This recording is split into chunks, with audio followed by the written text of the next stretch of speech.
தவக்காலம் 14வது நாள்.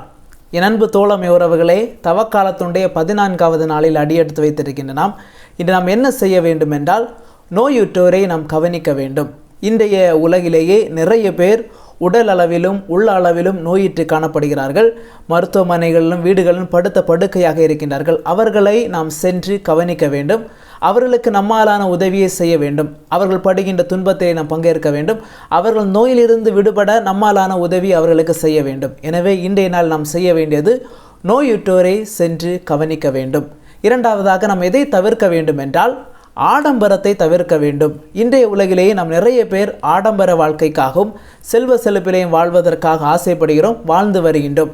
எனவே அவ்வாறு வாழ்கின்ற பொழுது நம் எதிரே காணப்படுகின்ற துன்பப்படுகிறவர்கள், கஷ்டப்படுகிறவர்கள், நோய்வாய்ப்பட்டவர்களை கவனிக்க தவறுகின்றோம். ஏனென்றால் என்னுடைய ஆடம்பரத்தாலும் செல்வத்தாலும் அது சமுதாயத்திலே காணப்படுகின்ற துன்பப்படுகிறவர்களை மறைக்கின்றது. எனவே இன்றைய நாளில் நம் ஆடம்பரத்தை வாழ்வதை நாம் தவிர்க்க வேண்டும்.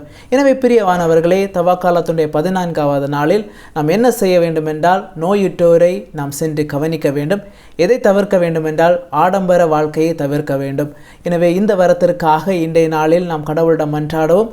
கடவுள் நம்மை நிறைவாக ஆசீர்வதிப்பாராக. ஆமென்.